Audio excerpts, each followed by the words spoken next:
ಮನೆಗೆ ಹೊರಟ್ರಂತೆ. ಹ್ಞೂ, ನಿಂಗೆ ಹೇಗೆ ಗೊತ್ತಾಯ್ತು ನಾವು ಹೊರಟ್ವಿ ಅಂತ? ಅದು ನಿಮ್ಮಮ್ಮ ಫೋನ್ ಮಾಡಿ ಹೇಳಿದ್ಲು ಕಣ. ಅದೇ ನೀನು ಹೊರಡುವಾಗ ಅಪ್ಪ ಇಲ್ಲ ಅಂತ ಬೇಜಾರು ಮಾಡ್ಕೊಂಡಿ ಅದಕ್ಕೆ ಒಂದು ಫೋನ್ ಮಾಡಿದೆ. ಮುಂದಿನ ಸಲ ನೀನು ಬಂದರೆ ಇಡೀ ದಿನ ರಜೆ ಹಾಕ್ಬಿಟ್ಟು ನಿನ್ನ ಜೊತೆ ಇದ್ಬಿಡ್ತೀನಿ. ಸರಿನಪ್ಪ. ಆಮೇಲೆ ಏನಾಯ್ತು ಗೊತ್ತಾ, ನಾವು ಕಾರಲ್ಲಿ ಹೋಗುವಾಗ ಸಡನ್ ಆಗಿ ಕಾರ್ ನಿಂತೋಯ್ತು. ಏನಾಯ್ತು ಅಂತ ಎಷ್ಟು ಟ್ರೈ ಮಾಡಿದ್ರು ಕಾರೇ ಸ್ಟಾರ್ಟ್ ಆಗ್ತಿರ್ಲಿಲ್ಲ. ಬಸ್ಸಲ್ಲಿ ಹೋಗೋಣ, ಬಸ್ ಸ್ಟ್ಯಾಂಡ್ವರೆಗೂ ಆಟೋದಲ್ಲಿ ಹೋಗೋಣ ಅಂತ ಆಟೋ ಹಿಡಿದ್ವಿ. ಆಮೇಲೆ ಆಟೋದವ್ರು ಬಂದು ಇದನ್ನ ಸರಿ ಮಾಡಿಕೊಟ್ರು. ನೋಡೋಕ್ಕೆ ಸೇಮ್ ನಿನ್ ಥರನೇ ಇದ್ರು, ದುಡ್ಡು ಇಸ್ಕೊಳ್ಳಿಲ್ಲ. ನೋಡಿದ್ರೆ ನಿನ್ನ ನೋಡಿದ ಹಾಗೆ ಆಯ್ತು. Same height, same weight, same personality. ಒಬ್ಬರ ಥರ ಒಬ್ರು ಇರ್ತಾರಲ್ಲಮ್ಮ. ಸರಿ ಸರಿ, ಹುಷಾರು. ನಿಮ್ಮ ಮನೆ ತಲುಪಿದ್ಮೇಲೆ ಒಂದು ಫೋನ್ ಮಾಡಿಬಿಡು ಜಾನು. ಸರಿಯಪ್ಪ, ಬಾಯ್. ಸರಿ ಮಗಳೇ. ಏನು ಹೊರಡೋಣ ಅಥವಾ ಬನ್ನಿ ಬನ್ನಿ.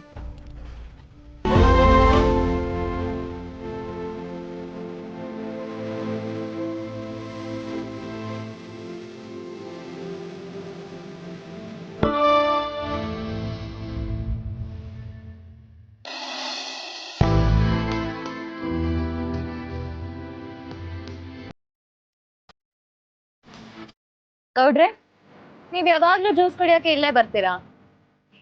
ಯಾಕೆ ನಮ್ರೆ ಹಿಂಗೆ ಹೇಳ್ತಿದ್ದೀರಾ? ಏನಿಲ್ಲ, ನಾವ್ ಬಂದ ತಕ್ಷಣ ಏನು ಹೇಳ್ದೇನೆ ಅವ್ರಾಗವರೇ ಬಂದ್ ಜ್ಯೂಸ್ ಕೊಟ್ಬಿಟ್ರಲ್ಲ, ಅದಕ್ಕೆ ಕೇಳ್ದೆ. ರಾಜಕೀಯ ಇದ್ದವ್ರಲ್ವಾ, ಅದಕ್ಕೆ ಹೊಸ ಮರ್ಯಾದೆ ಜಾಸ್ತಿ. ಏನಾದ್ರೂ ನಮ್ ತಕ್ಕನೆ ಬರ್ಬೇಕಲ್ವಾ ಅಂತ ಹಿಂಗೆಲ್ಲ ಮಾಡ್ತಾರಷ್ಟೇ.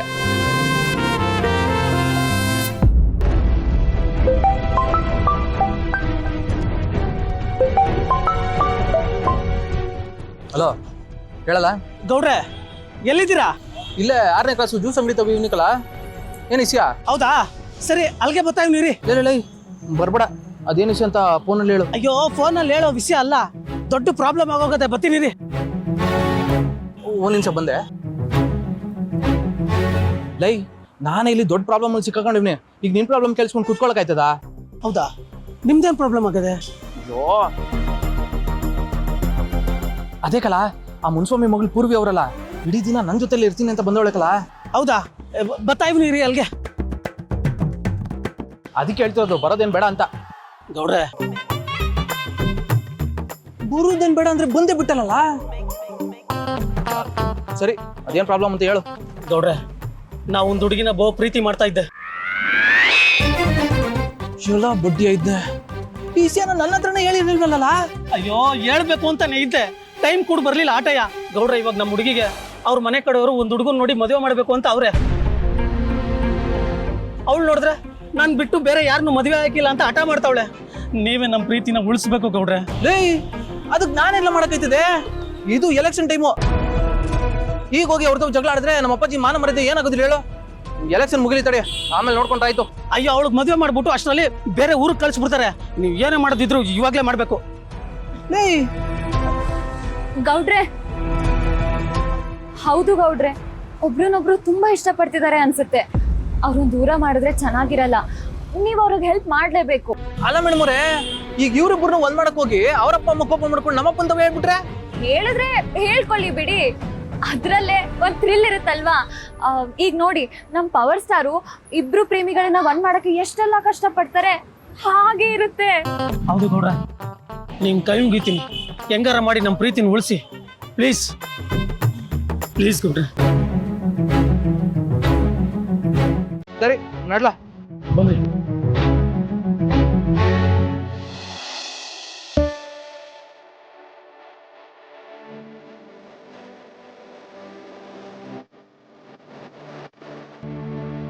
ಅತ್ತೆ ಬನ್ನಿ ಅಡುಗೆ. ಅತ್ತೆ ಮತ್ತೆ ಯೋಚನೆ ಮಾಡಕ್ ಶುರು ಮಾಡಿದ್ರಾ? ಈಗೇನು ಯೋಚನೆ ಮಾಡ್ತಾ ಇದ್ದೀರಾ? ಜಾನು ಮನೆಗೆ ಹೊರಟೋದ್ಲು ಅಂತನ? ಅವಳು ಇಲ್ಲಿಗಿಂತ ಅಲ್ಲೇ ಚೆನ್ನಾಗಿರ್ತಾಳಲ್ವಾ ಅತ್ತೆ? ಅದ್ರ ಬಗ್ಗೆ ಯೋಚನೆ ಮಾಡೋದೇನಿದೆ ಹೇಳಿ? ಮಾ, ಅವಳು ಹೋಗಿರೋದು ಅವ್ರ ಗಂಡನ ಮನೆಗೆ. ಒಳ್ಳೆ ದೇಶ ಬಿಟ್ಟು ಹೋಗಿರೋ ಥರ ಆಡ್ತಿದೆಯಲ್ಲ. ಅವಳಲ್ಲಿ ತಲುಪಿದ ಮೇಲೆ ಫೋನ್ ಮಾಡ್ತಾಳೆ, ಯೋಚನೆ ಮಾಡಬೇಡಿ. ಅಲ್ಲ ಹರೀಶ, ಅವಳು 2 ದಿನ ಇರ್ತೀನಿ ಅಂತ ಹೇಳಿದ್ಲು. ಮತ್ತೆ ಇದ್ದಕ್ಕಿದ್ದಾಗೆ ಹೊರಟ್ಬಿಟ್ಲಲ್ಲ, ಅದಕ್ಕೆ ಬೇಜಾರಾಗ್ತಾ ಇದೆ. ನೀನು ಏನಮ್ಮ ಮತ್ತೆ ಮತ್ತೆ ಅದನ್ನೇ ಹೇಳ್ತೀಯಲ್ಲ. ಅವ್ರಿಗೆ ಕೆಲಸ ಇದೆ ಅಂತ ಹೇಳ್ತಿದ್ದಾರೆ, ಅವ್ರು ಇಲ್ಲಿ ಬಂದು ಇರೋಕ್ಕಾಗತ್ತಾ? ಜಾನೋ ಗಂಡನಿಗೆ ಕೆಲಸ ಇತ್ತು, ಅವ್ರು ಹೋದ್ರು. ಜಾನೋನು ಯಾಕೆ ಕರ್ಕೊಂಡು ಹೋಗ್ಬೇಕಮ್ಮ? ಅಜ್ಜಿ, ಜಾನು ಇಲ್ಲೇ ಇದ್ದರೆ ಭಾವಂಗೆ ಅಲ್ಲಿ ಯಾರು ನೋಡ್ಕೋತಾರೆ? ಅವ್ರಿಗೆ ಊಟ ತಿಂಡಿ ಎಲ್ಲ ಯಾರು ಮಾಡ್ಕೊಡ್ತಾರೆ? ಅದು ಅಲ್ಲದೆ ಇಷ್ಟು ದಿನ ಭಾವ ಒಂಟಿಯಾಗಿದ್ರು, ಈಗ ಜಂಟಿ ಆಗಿದ್ದಾರೆ. ಇವಾಗಲೂ ಒಬ್ಬರೇ ಇರಬೇಕು ಅಂದ್ರೆ ಹೇಗಾಗತ್ತೆ? ಅದಕ್ಕೆ ಕರ್ಕೊಂಡು ಹೋಗಿದ್ದಾರೆ. ತಪ್ಪೇನಿದೆ? ನೋಡಮ್ಮ, ನಿಮಗೆ ನಾನು ಹೇಳಿದರೆ ಏನು ಅರ್ಥ ಆಗುತ್ತೆ ಹೇಳು? ಜಾನು ಗಂಡ ಸುಖವಾಗಿದ್ದಾರೆ, ನೀನು ಚಿಂತೆ ಮಾಡಬೇಡ, ಖುಷಿಯಾಗಿರಮ್ಮ. ಲಕ್ಷ್ಮಿ, ಹೋಗಿ ಕೆಲಸ ಮಾಡಮ್ಮ. ಇಲ್ಲೇ ಕೂತ್ಕೊಂಡ್ರೆ ಏನೇನೋ ಚಿಂತೆ ಬರುತ್ತೆ. ಸರಿ ಅತ್ತೆ. ವೀಣಾ ಬಾಮ್ಮ, ಎಲ್ರಿಗೂ ಕಾಫಿ ಮಾಡ್ಕೊಂಡು ಬರೋಣ. ಅತ್ತೆ, ಕಾಫಿ ತಾನೇ, ನಾನು ಮಾಡ್ಕೊಂಬರ್ತೀನಿ. ಇವಾಗ ತಾನೇ ಕೈ ಕಟ್ ಮಾಡ್ಕೊಂಡಿದ್ದೀರಾ, ಸ್ವಲ್ಪ ಸುಮ್ಮನೆ ಕೂತ್ಕೊಳ್ಳಿ. ವೀಣಾ, ನನ್ನ ಕಾಫಿಗೆ ಸ್ವಲ್ಪ ಸಕ್ಕರೆ ಜಾಸ್ತಿ ಹಾಕೋಬಾ. ಯಾಕೆ? ಇವಾಗ ಶರೀರದಲ್ಲಿರೋ ಸಕ್ಕರೆ ಸಾಲದ ನಿಮಗೆ? ಏಯ್, ಏನೋ ಹಿಂಗೆ ಮಾತಾಡ್ತೀಯಾ? ಯಾರು ಕೇಳಿಸ್ಕೊಂಡ್ರೆ ನಂಗೆ ಶುಗರ್ ಇದೆ ಅಂತ ಅನ್ಕೋತಾರೆ. ನೀವು ಇದೇ ರೀತಿ ಸಕ್ಕರೆ ತಿಂತಾ ಹೋದರೆ ಅದು ಬರೋ ದಿನ ದೂರ ಇಲ್ಲ ನಿಮಗೆ. ವೀಣಾ, ಯಾಕಮ್ಮ ಹೀಗೆಲ್ಲ ಮಾತಾಡ್ತಾ ಇದ್ದೀರಾ? ಸುಮ್ಮನೆ ಇಲ್ದೇ ಇರೋದನ್ನೆಲ್ಲ ಬಯಸ್ಬಾರ್ದಲ್ವಾ? ನೋಡಿ ಅತ್ತೆ, ಚಿಕ್ಕ ಮಕ್ಕಳ ಥರ ಸಕ್ಕರೆ ಜಾಸ್ತಿ ಬೇಕಂತೆ. ಆಯ್ತು ಬಿಡಿ, ಡಬ್ಬದಲ್ಲಿರೋದನ್ನೆಲ್ಲ ಸುರ್ಕೊಂಬರ್ತೀನಿ. ಆಯ್ತು, ಸ್ವರ್ಕೊಂಬ ಹೋಗಿ. ಏ ನೀನು ಏನು?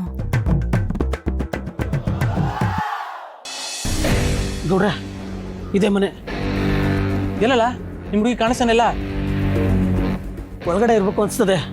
ಮದ್ವೆ ಆಗೋವರೆಗೂ ಹೊರಗಡೆ ಕಳ್ಸಲ್ಲ ಅಂತ ಹೇಳೋರಂತೆ. ಹುಡುಗಿ ಹೊರಗೆ ಬರ್ದೇ ಇದ್ರೆ ನಾವೇನು ಮಾಡಕೈತದೆ? ನೀನು ಹೋಗಿ ಒಳಗಡೆ ಕರ್ಕೊಂಬರಕ್ಕಾಗೋದಿಲ್ವೇ? ಅಯ್ಯಯ್ಯೋ, ನಾನು ಒಳಗಡೆ ಹೋದ್ರೆ ಕತೆನೇ ಬೇರೆ ಆಯ್ತದಷ್ಟೇ. ಸರಿ, ಫೋನ್ ಮಾಡಿ ವರ್ಕರ್ಸು. ಅಯ್ಯೋ, ಫೋನು ಇಲ್ಲ, ಕಿತ್ತು ಇಟ್ಕೊಂಡವ್ರಂತೆ. ಏನ್ ಕೇಳಿದ್ರು ಹಿಂಗೆ ಹೇಳ್ತೀಯಾ?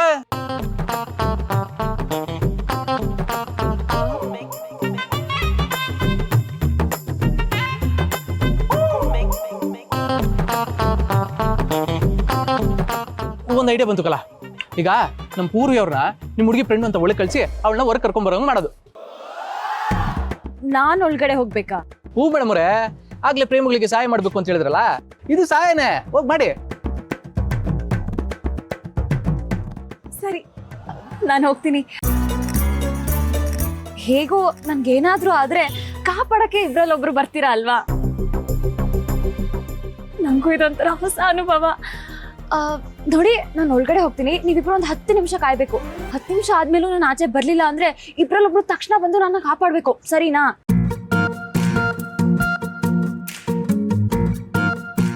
ವಾ ಮೇಡಮ್ ಅವರೇ, ನಿಮ್ ಯಾಕೋ ಬೇಜನ್ ಸಿನಿಮಾಗಳು ನೋಡ್ತೀರಾ ಅನ್ಸುತ್ತೆ. ಅದಕ್ಕೆ ನಿಮ್ಗೆ ಯಾಕೋ ಕಲ್ಪನೆ ಕಟ್ಕೊಂಡು ಮಾತಾಡ್ತಿದ್ದೀರಾ. ಒಳಗಂತದೇನು ನಡೆಯಕ್ಕಿಲ್ಲ, ಸುಮ್ಮನೆ ಹೋಗಿ ಕರ್ಕೊಂಬನ್ನಿ. ಹೋಗಿ.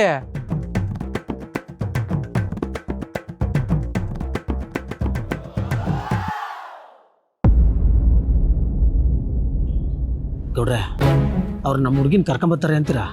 ಕರ್ಕೊಂಡು ಬರ್ತಾರ್ಕೊಂಡು ಸುಮ್ಕಿರ್ಲಾ. ನೋಡ್ಲಾ, ಪ್ರೀತಿ ವಿಷಯದಲ್ಲಿ ಹುಡುಗರ ಸಹಾಯ ಎಷ್ಟು ಮುಖ್ಯನೋ ಹುಡುಗಿರ ಸಹಾಯನೂ ಅಷ್ಟೇ ಮುಖ್ಯ. ಹೆಂಗ್ ಕರ್ಕೊಂಬರ್ತಾರೆ ನೋಡ್ತಾ ಇರು. ಏನೋ ಭಯ ಆಯ್ತದೆ.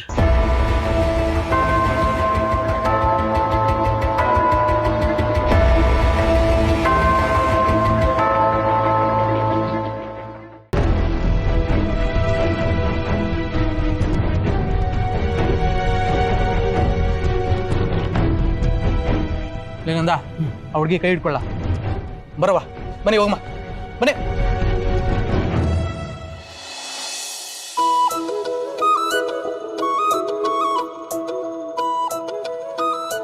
ಸತ್ಯ, ಯಾರೋ ದೇವ್ರ ತರ ಬಂದು ನಮಗ್ ಸಹಾಯ ಮಾಡಿದ್ರಲ್ಲ.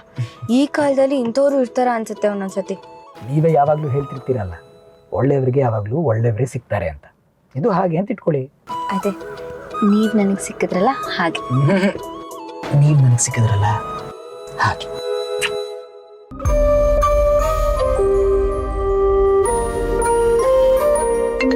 ಅರೆ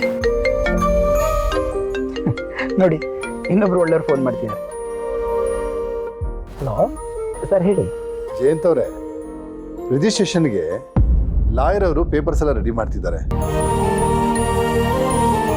ನಿಮ್ಮದು ನಿಮ್ಮ ಮನೆಯವ್ರದ್ದು ಆಧಾರ್ ಕಾರ್ಡು ಪ್ಯಾನ್ ಕಾರ್ಡ್ ಕೇಳ್ತಿದ್ದಾರೆ, ಕಳಿಸ್ಕೊಡ್ತೀರಾ? ಹಾಂ ಸರ್, ಡೆಫಿನೆಟಾಗಿ ಕಳಿಸ್ಕೊಡ್ತೀನಿ. ಸರ್ ಆಮೇಲೆ ರಿಜಿಸ್ಟ್ರೇಷನ್ ಡೇಟ್ ಯಾವತ್ತು ಅಂತ ಫಿಕ್ಸ್ ಆಯಿತಾ? ನನ್ನ ಮಗ ಅದನ್ನೇ ಕೇಳ್ಕೊಂಡು ಬರಕ್ಕೆ ಹೋಗಿದ್ದಾನೆ. ಯಾವುದೋ ಒಳ್ಳೆ ದಿನ ಅಂತ ಗೊತ್ತಾದ ಕೂಡ ತಿಳಿಸ್ತೀನಿ.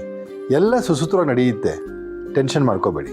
ಅರೆ, ಇಂಥ ಒಳ್ಳೆ ಮನಸ್ಸಿನವರು ನೀವೇ ಎಲ್ಲ ಮುಂದೆ ನಿಂತು ಮಾಡ್ಕೊಡ್ತಿರೋವಾಗ ಯಾವ ಭಯ ಸರ್? ಏನು ತೊಂದರೆ ಇಲ್ಲ ಹೇಳಿ. ಇದ್ರಲ್ಲಿ ನಂದೇನಿದೆ ಮಹಾ, ಬಿಡಿ. ನೀವೊಂದು ಒಳ್ಳೆ ಕೆಲಸ ಮಾಡೋಕ್ಕೆ ಹೊರಟಿದ್ದೀರಾ. ನಾವೆಲ್ಲ ಇಷ್ಟು ಮಾಡದೇ ಇದ್ರೆ ಹೇಗೆ? ನನ್ನ ಮಗ ಒಳ್ಳೆ ದಿನ ಯಾವುದು ಅಂತ ಕೇಳ್ಕೊಂಡು ಬಂದ ತಕ್ಷಣ ನಾನು ನಿಮಗೆ ಫೋನ್ ಮಾಡ್ತೀನಿ. ಅಷ್ಟರಲ್ಲಿ ನಿಮ್ಮ ಡೀಟೇಲ್ಸ್ ಎಲ್ಲ ಕಳಿಸ್ಬಿಡಿ. ಓಕೆ ಸರ್, ಖಂಡಿತ ಕಳಿಸ್ಕೊಡ್ತೀನಿ. Thank you. ಹಾಗೆ ಏನಂತೆ? ರಿಜಿಸ್ಟ್ರೇಷನ್ ಪ್ರೊಸೆಸ್ ಕಂಪ್ಲೀಟ್ ಮಾಡೋದಕ್ಕೆ ನಮ್ಮ ಡೀಟೇಲ್ಸ್ ಬೇಕಂತೆ. ನಮ್ಮಿಬ್ಬರು ಡೀಟೇಲ್ಸು ಕಳಿಸ್ಕೊಡಿ ಅಂತ ಫೋನ್ ಮಾಡಿದ್ರು. ನೋಡಿ ಚಿನ್ನಮರಿ, ಎಂಥ ದೊಡ್ಡ ಜಮೀನ್ದಾರರವರು, ಆದರೂ ಅವರೇ ಮುಂದೆ ನಿಂತು ಎಲ್ಲ ಕೆಲಸನೂ ಮಾಡ್ಕೊಡ್ತಾ ಇದ್ದಾರೆ. ಎಷ್ಟು ಖುಷಿ ಆಗುತ್ತೆ. ನೀವು ಮಾಡ್ತಿರೋ ಒಳ್ಳೆ ಕೆಲಸಕ್ಕೆ ಪ್ರತಿಫಲ ಅದು. 4 ಜನಕ್ಕೆ ಒಳ್ಳೆ ಕೆಲಸ ಮಾಡ್ತೀನಿ ಅಂದರೆ ಸಹಾಯ ಮಾಡದೇ ಇರ್ತಾರ ಹೇಳಿ? ಏನೋ ಎಲ್ಲ ಒಳ್ಳೇದಾದರೆ ಅಷ್ಟೇ ಸಾಕು. ಖಂಡಿತ ಒಳ್ಳೇದಾಗುತ್ತೆ.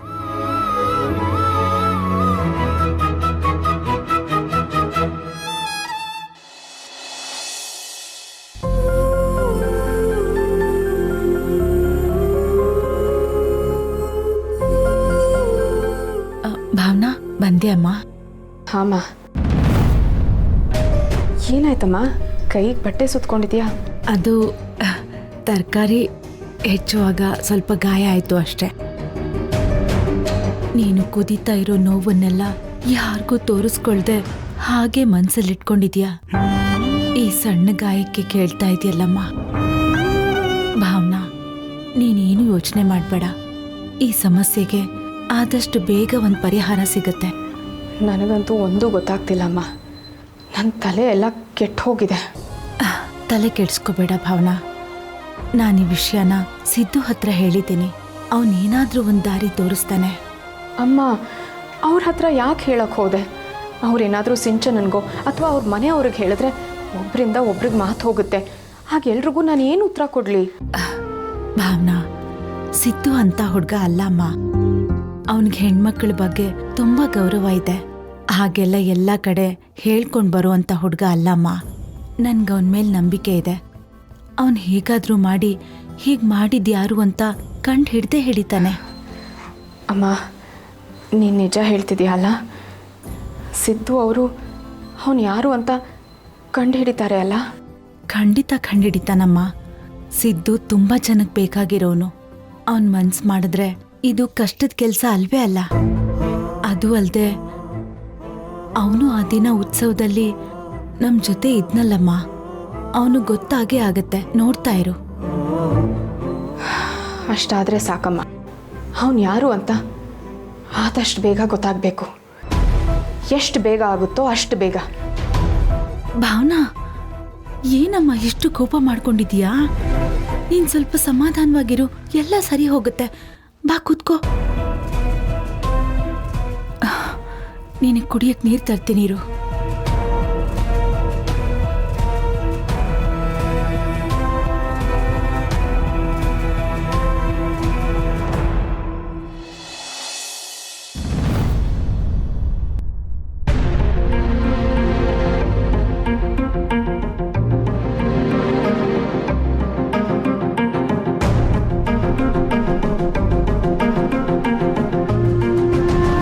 ನೋಡ್ರೆ, ಇವ್ರೆ ಇವಳಪ್ಪ ಅಮ್ಮ.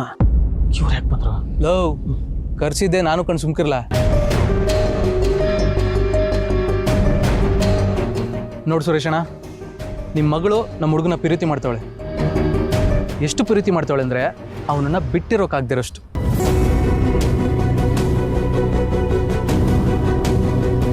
ಅದಕ್ಕೆ ನೋಡಿ, ನಮ್ಮ ಕರೆದ ತಕ್ಷಣ ನಮ್ಮ ಜೊತೆ ಬಂದ್ಬಿಟ್ಟವಳೆ.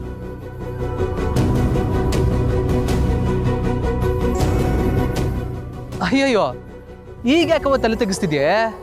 ನೀನು ಮಾಡಿರೋ ಕೆಲಸಕ್ಕೆ ತಲೆ ತೆಗಿಸ್ಬೇಕಾಗಿರೋದು ನೀನಲ್ಲ ಕಣವ, ನಿನ್ನ ಹೆತ್ತೋರು. ಅಲ್ಲ ಕಣವ, ಇಷ್ಟು ವರ್ಷ ನಿನ್ನ ಹೆತ್ತು ಹೊತ್ತು ಸಾಕಿ ಸಲದವ್ರ ಪ್ರೀತಿ ಬಿಟ್ಟು ಇವನೇನೋ ಒಂದೆರಡು ಚಾಕ್ಲೇಟ್ ಕೊಡಿಸ್ದ, ಸಿನಿಮಾ ಕರ್ಕೊಂಡು ಹೋದ, ಒಂದೆರಡು ಪ್ರೀತಿ ಮಾತಾಡ್ದ ಅಂತ ಇವನಿಂದೆ ಬರೋದಕ್ಕೆ ನಿಂತಿದ್ಯಲ್ಲ, ಇದು ಸರಿನಾ? ಅಲ್ಲ, ನಿಮ್ಮ ಪ್ರೀತಿನ ಉಳಿಸ್ಕೊಳ್ಳೋದಕ್ಕೆ ಹೆತ್ತೋರ್ ಕಣ್ಣಲ್ಲಿ ನೀರು ಹಾಕ್ಸೋದು ಎಷ್ಟು ಸರಿ? ನೀನೇ ಹೇಳು. ವಾ, ಗೌಡ್ರು ಮಾತಾಡ್ತಿರೋದು ನೋಡಿದ್ರೆ ನನ್ನ ಪ್ರೀತಿಗೆ ಹೊಗೆ ಹಾಕಂಗೆ ಕಾಣ್ತಾವ್ರಲ್ಲ. ಅಪ್ಪ ಅವ್ವ ಯಾಕೆ ಮಕ್ಳನ್ನ ಜಾಸ್ತಿ ಓದಿಸೋದಿಲ್ಲ ಗೊತ್ತಾ? ಜಾಸ್ತಿ ಓದ್ಬಿಟ್ರೆ ಅಪ್ಪ ಅವಂಗಿಂತ ಜಾಸ್ತಿ ಓದಿದ್ದೀವಿ ಅನ್ನೋ ಅಹಂ ಬಂದ್ಬಿಡ್ತದೆ. ಅದು ಬಂದಾದ್ಮೇಲೆ ಅವ್ರು ಏನು ಹೇಳಿದ್ರು ತಾತ್ಸಾರದಿಂದ ನೋಡೋಕೆ ಶುರುವಾಯ್ತದೆ.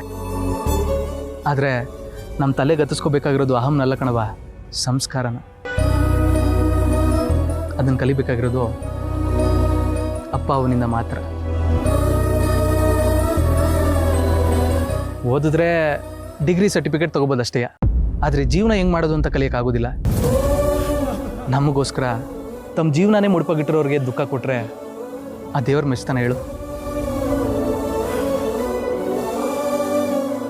ಅಣ್ಣ, ಇವ್ರು ನಮ್ಮ ಪ್ರೀತಿನ ಒಪ್ತಿಲ್ಲ. ಇವ್ರು ಓದ್ಕೊಂಡಿಲ್ಲ, ಇವ್ರು ನಮ್ಮಂತಸ್ತಕ್ಕೆ ತಕ್ಕನಂಗಲ್ಲ. ನಮ್ಮ ಜಾತಿನೇ ಬೇರೆ, ಇವ್ರ ಜಾತಿನೇ ಬೇರೆ.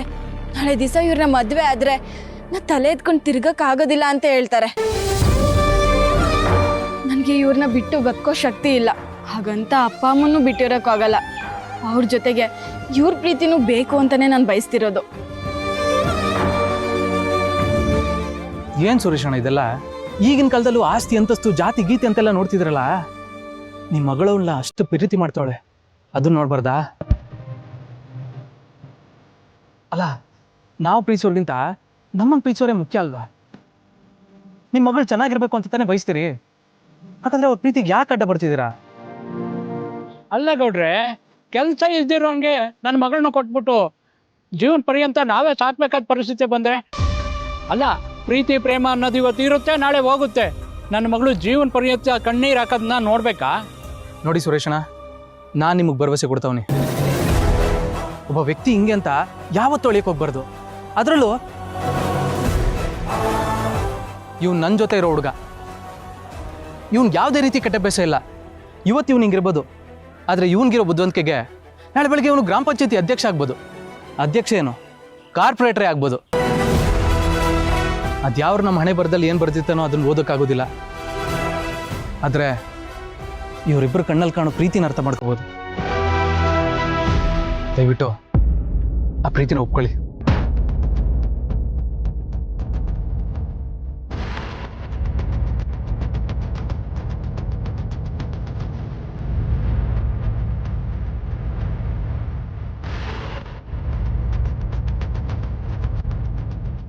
ಹೌದು ಸರ್, ಸಿದ್ದು ಅವ್ರು ಹೇಳ್ತಿರೋದು ನಿಜಾನೇ.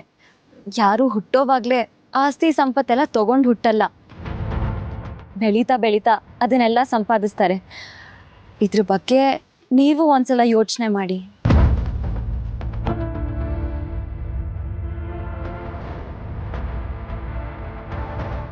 ಬರಮ್ಮ, ದೈ ಬರಲ್ಲ, ದೈ ಕೊಳ್ಳ. ದಯವಿಟ್ಟು ಇವರಿಬ್ಬರು ಪ್ರೀತಿಗೆ ಒಪ್ಕೊಳ್ಳಿ.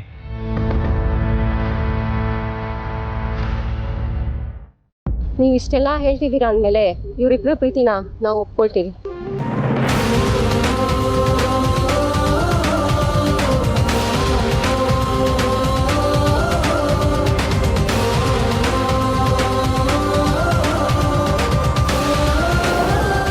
ನಿನ್ನ ಜೀವನ ನಿನ್ನ ಕೈನಲ್ಲೇ ಇದೆ ಮಗಳೇ, ಅದನ್ನು ರೂಪಿಸ್ಕೊಳೋದು ನಿನ್ನ ಕೈನಲ್ಲೇ ಇದೆ. ಮಾವ, ನೀವೇನು ಚಿಂತೆ ಮಾಡಬೇಡಿ. ನಿಮ್ಮ ಮಗಳಿಗೆ ಚಂದ್ರನ್ ತಂದು ಕೊಡೋಕ್ಕಾಗದೇ ಇರ್ಬೋದು, ಆದರೆ ಅವಳ ಮುಖದಲ್ಲಿ ನಗು ಯಾವತ್ತೂ ಕಡಿಮೆ ಆಗಬಾರ್ದು. ಹಂಗೆ ನೋಡ್ಕೊತೀನಿ. ಏನ್ಲ ವಿರುತಿ ಸಿಕ್ತಿದ್ದಂಗೆ ವೇದ ಅಂತ ಹೇಳೋಕ್ಕೆ ಶುರು ಮಾಡಿಬಿಟ್ಟೆ. ಈಗ ನಿಂಗೆ ಖುಷಿನಾ? ಸರಿಗಲ್ಲ, ಇವ್ರನ್ನ ಕರ್ಕೊಂಡೋಗಿ ಅವ್ರ ಮನೆ ತಗ್ಬಿಟ್ಬಿಡು. ನಂಗೆ ಖುಷಿ ಕೆಲಸ ಇದೆ, ಮುಗಿಸ್ಕೊ ಬರ್ತೀನಿ. ಸರಿ ಗೌಡ್ರ. ಮತ್ತೆ ಮಾವ, ನಂಗೆ ಆಶೀರ್ವಾದ ಮಾಡಿ. ಸರಿ ಗೌಡ್ರೆ, ನಿಮ್ಮಿಂದ ತುಂಬ ಉಪಕಾರ ಆಯಿತು. ಅಯ್ಯೋ ಇರ್ಲಿ ಕಣವ. ಬರ್ತೇನೆ ಗೌಡ್ರೆ. ಸರಿ ಸರಿ, ಬನ್ನಿ ಹೋಗಮ್ಮ. ಆಯ್ತು.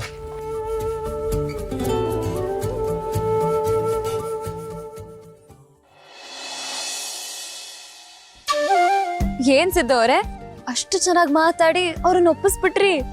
ನೀವು ಹೇಳಿದ್ರಲ್ಲ ಮೇಡಮ್ರೆ ಅವರಿಬ್ಬರನ್ನು ಒಂದ್ ಮಾಡಿ ಅಂತ ಮಾಡಿದೆ. ಖುಷಿನಾ? ಸರಿ ಬನ್ನಿ ಹೋಗಮ್ಮ.